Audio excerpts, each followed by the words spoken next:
Leer nos conecta con otras realidades e ideas, nos incentiva a desarrollar nuestro pensamiento crítico y nos relaja. En Lecturas Violetas queremos que te motives a conocer nuevas perspectivas, que le pongas sustento teórico a tu feminismo, pero por sobre todo, que comiences a alzar la voz.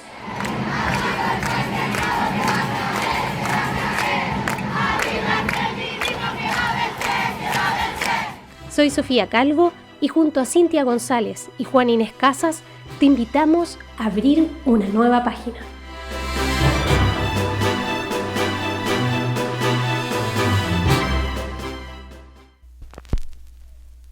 En Lecturas Violetas, hoy leemos Recuerdos de mi inexistencia, de Rebecca Solnit.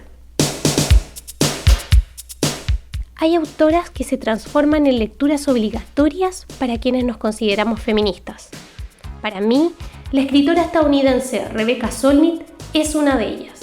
De hecho, en su libro Recuerdos de mi inexistencia reflexiona desde sus propias vivencias sobre el ser veinteañera en los 80s y nos demuestra que si bien hemos avanzado en muchos temas, todavía queda un buen camino para lograr no solo la ansiada igualdad de género, sino también un mundo sin miedo y violencia hacia nosotras. Pero, ¿qué sabemos de Rebecca Solnit, Juan? ¿Qué nos puedes contar de ella?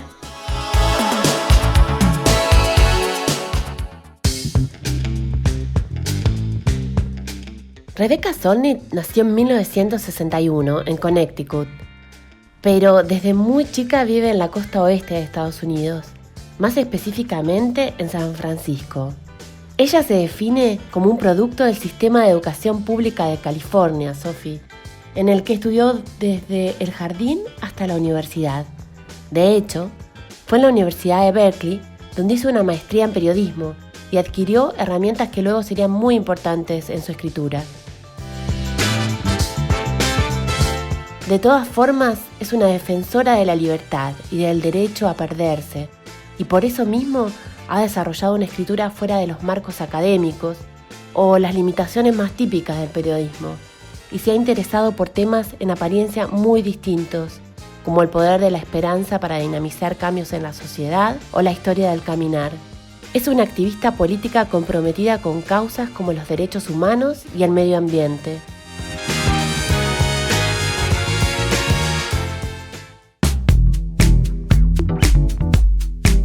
Ha contado que cuando era niña amaba los libros y una manera de seguir estando cerca, además de leer, era escribir. Y sin dudas que logró escribir. Es una escritora muy prolífica. Tiene más de 20 libros publicados. Ella ha dicho que todos son secretamente feministas. Algunos títulos que podemos mencionar y están traducidos al español son Wanderlust, una historia del caminar, una guía sobre el arte de perderse y la madre de todas las preguntas. Cuando le preguntaron en una entrevista cómo había podido escribir tantos libros, ella contestó: evité maridos, hijos y un trabajo diario. También es columnista del diario The Guardian y además de todo esto, está detrás del término mansplaining, esa palabra que se hizo bien popular en el último tiempo y que surgió a partir de un ensayo llamado Los hombres me explican cosas, que fue publicado por primera vez en el 2014. El texto, en este caso, ha contado Solnit, le salió a borbotones, como si eso que escribía hubiera estado ahí, gestándose desde hace mucho tiempo. Luego de publicar el libro, empezó a saber de abogadas, científicas, deportistas, mecánicas, albañiles, especialistas en distintos temas y de todo tipo de mujeres que reciben explicaciones sobre sus áreas de trabajo por parte de hombres. A todas ellas les pasaba lo mismo. Los hombres les explicaban cosas que ellas conocían bien o eran expertas.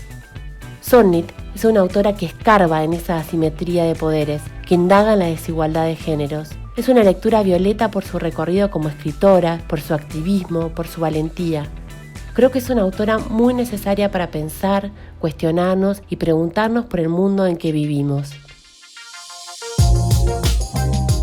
¡Qué mujer más alucinante e interesante!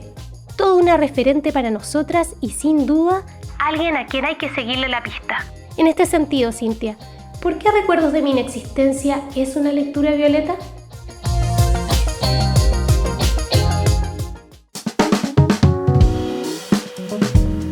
Yo creo, Sofi, que Recuerdos de mi inexistencia es una obra exquisita, desde el título hasta la última página, y es en el estilo, la elegancia de la narración donde se encuentra el mayor logro de estas memorias. Leyendo a Rebecca Solnit, recuperas el placer por la lectura, esa de descripciones de ambientes cargados de colores y sensaciones. Pero vamos desde el principio.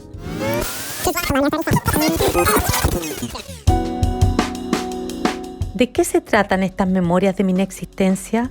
¿Cómo se puede recordar la inexistencia? Bueno, esta obra recoge las memorias de su autora, Rebecca Solnit, quien escribe a partir de sus experiencias juveniles, marcadas principalmente por la necesidad de encontrar una identidad como mujer y como escritora. Su lucha por encontrar una voz propia, con contenido que le ayude a existir, a no desaparecer y a convertirse en la voz de todas las mujeres víctimas de la violencia. La inexistencia que devela esta autora es la de la mujer acallada y borrada de la historia. Es la mujer que ha sido estereotipada como objeto de consumo, que ha sido convertida en fetiche, en heroína pasiva que está condenada a desaparecer. Memorias de mi inexistencia recoge también las memorias de una joven Rebecca Solnit de sus años de estudiante universitaria, quien, debido a sus escasos recursos económicos, debe mudarse a un barrio de negros en San Francisco. Esta obra es un homenaje a ese barrio, pero también es un homenaje a un tiempo pasado, una época de belleza y deslumbramiento donde la autora sin duda fue feliz.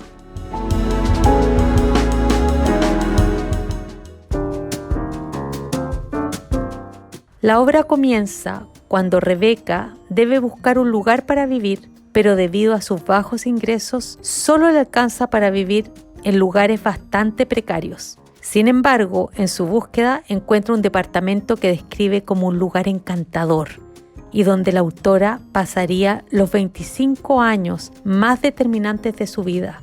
De ese lugar nos cuenta: el apartamento era mi refugio, mi incubadora, mi concha, mi ancla, mis tacos de salida y un regalo de una desconocida. No creé un hogar allí. Él me creó a mí.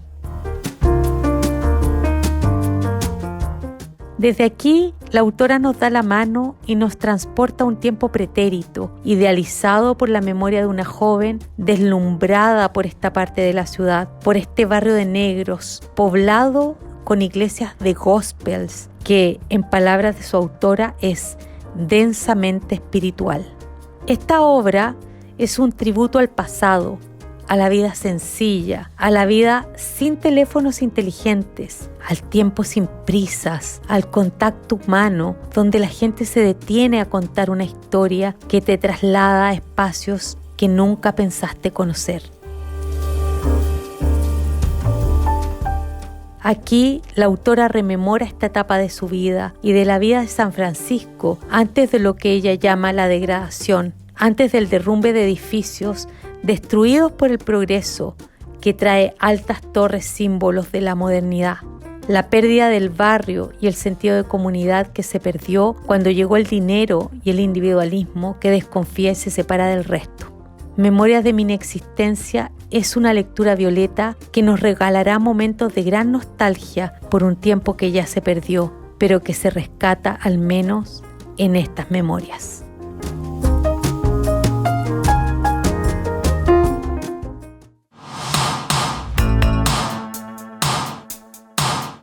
Muchas gracias Juan y Cintia por esta introducción a esta gran autora estadounidense que cierra la segunda temporada de Lecturas Violetas y de la que hoy revisaremos Recuerdos de mi inexistencia, publicado por Editorial Lumen en febrero 2021. Este libro tiene 248 páginas. Hoy leeré 2 fragmentos. El primero, correspondiente a la página 4 a la 5, o la posición 5 a la 16 de la Kindle aproximadamente. Y el segundo será de la página 33 a la 35 o la posición 336 a 370 de la Kindle aproximadamente.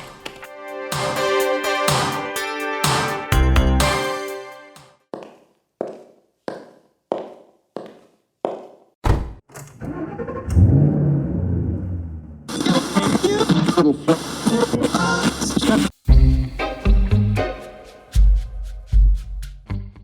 día, hace mucho tiempo, estaba frente a un espejo de cuerpo entero cuando me miré en él y vi que mi imagen se oscurecía y se atenuaba. Y luego parecía retroceder, como si estuviera desvaneciéndome del mundo, en vez de que mi mente estuviera expulsándolo de sí. Me sujeté al marco de la puerta situada frente al espejo, al otro lado del pasillo, y mis piernas cedieron. Mi imagen se alejó hasta sumirse en la oscuridad, como si yo fuera tan solo un fantasma que se fumara ante mi vista. En aquella época perdía el conocimiento de vez en cuando y me mareaba a menudo, pero aquel día no se me olvida, porque pareció que no era el mundo el que se desvanecía de mi conciencia, sino yo quien se desvanecía del mundo. Era la persona que se volatilizaba y la persona incorpórea que la observaba desde lejos, ambas y ninguna. En aquel tiempo intentaba desaparecer y aparecer, intentaba protegerme y ser alguien, y con frecuencia esos propósitos estaban reñidos. Y me miraba para ver si adivinaba en el espejo qué podría ser yo, si era lo bastante buena, y si lo que me habían dicho sobre mí era cierto.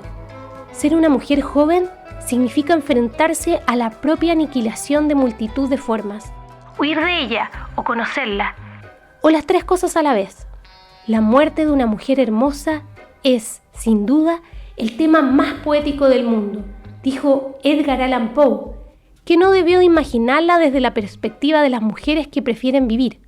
Yo intentaba no ser el tema de la poesía de otra persona y que no me mataran. Intentaba encontrar una poética propia, sin mapas, sin guías, con poca cosa para avanzar. Tal vez estuvieran por ahí, pero yo no las había localizado aún. Mi edificio, una estructura de estuco de la década de 1920, entre aquellas otras casas victorianas de madera más señoriales, tenía su gracia y encanto. Mi pequeño apartamento me divertía con sus artilugios empotrados, como si fuera minúsculo, cuando a mí me parecía espacioso. Una estrecha tabla de planchar abatible atornillada a la pared, una cama plegable que dominaba la habitación cuando estaba abierta, por lo que la dejé desplegada para siempre dentro de lo que había sido un ropero amplio. Había una ventana en la cabecera de la cama, una puerta ancha a un lado y otra a los pies, de modo que tenía bastantes aberturas para ser un ropero, pero no dejaba de serlo, y en él dormí durante un cuarto de siglo.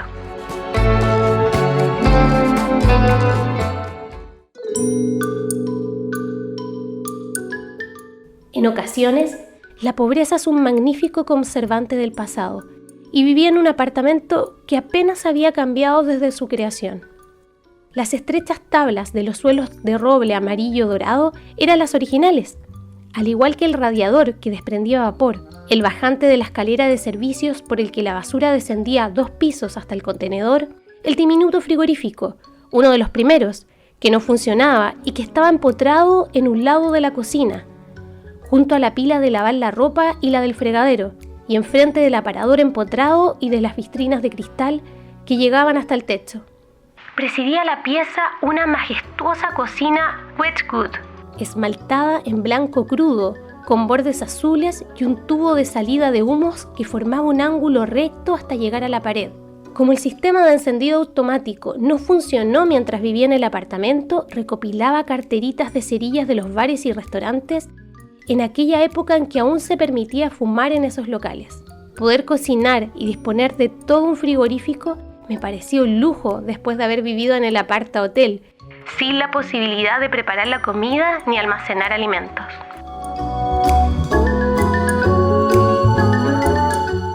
Era pobre. Recogía muebles de la calle, compraba la ropa en tiendas de segunda mano y los artículos del hogar en mercadillos benéficos. En aquel entonces valorábamos los objetos antiguos y desde el punto de vista estético, ese método concordaba conmigo. Casi todo cuanto poseía tenía más años que yo, lo cual me gustaba. Cada objeto era un anclaje en el pasado. Ansiaba sentir el tiempo, la historia, la muerte, la profundidad, la textura de que habían carecido mi infancia y adolescencia en una zona residencial recién construida en un extremo del área de la bahía, con unos padres cuyos orígenes en la inmigración urbana los había dejado con un sentido más bien escaso de linaje y con pocas historias, y sin ninguna reliquia familiar. En ocasiones, mi labor como escritora consistía en devolver a lugares del oeste sus pasados perdidos y olvidados.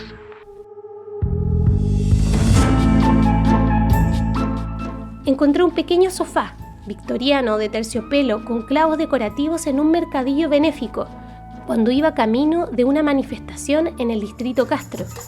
Al acabar la protesta, los hombres homosexuales que me lo vendieron por $10 tuvieron la amabilidad de llevármelo a casa y subirlo por la escalera. Iba dejando en el suelo excrementos del vetusto relleno de crin, como si fuera un perro viejo con incontinencia. Acumulé pequeños recuerdos, tesoros y objetos con los que poco a poco el apartamento llegó a parecer un estrambótico museo de historia natural, con curiosas ramitas y ramas cubiertas de líquen, nidos de pájaro y fragmentos de cáscaras de huevo, cuernos, piedras, huesos, rosas secas, un botecito con mariposas de color amarillo azufre, procedentes de una migración masiva en el este de Nevada, y de parte de mi hermano, el cráneo astado de un ciervo que todavía preside mi hogar. Estaba de paso en la pobreza y poco a poco recuperaría el desahogo económico. También en la pobreza era una nueva extranjera, pero pasé en ella los años suficientes para entender un poco cómo funciona y qué efectos tiene. En otro sentido, la pobreza como pobreza de mi espíritu me había rodeado desde que nací. Mis padres habían experimentado un profundo sentimiento de privación durante la Gran Depresión o debido a las carencias que sufrieran en la infancia y no tenían el menor interés en compartir su bienestar burgués. No confiaba en que me echaran un cable si algo verdaderamente terrible llegara a derribarme y no estaba dispuesta a venirme abajo para descubrir si lo harían. De modo que no vivía en plan pobre como muchos jóvenes blancos de mi ambiente que podían optar por salir de la pobreza con la misma facilidad con que habían elegido entrar en ella. Yo también salí, pero despacio y por mis propios medios. Y, según comprendería mejor más adelante, por las ventajas que acompañaban a mi color de piel y a mis orígenes, y por las que me sentí idónea ante mí misma y a ojos de los demás, para recibir una formación y tener una profesión liberal.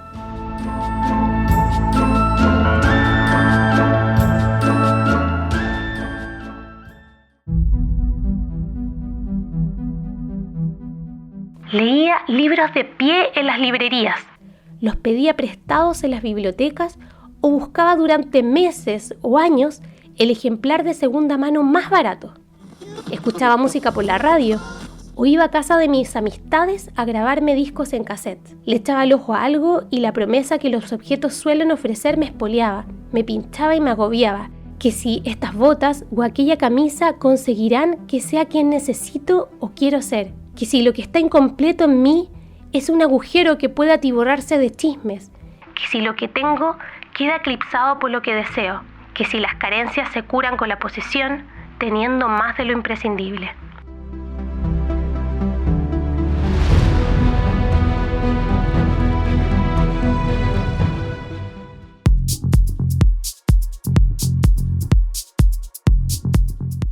Si quieres seguir leyendo este libro, lo puedes encontrar en su versión papel en Buscalibre o en su versión digital en Amazon.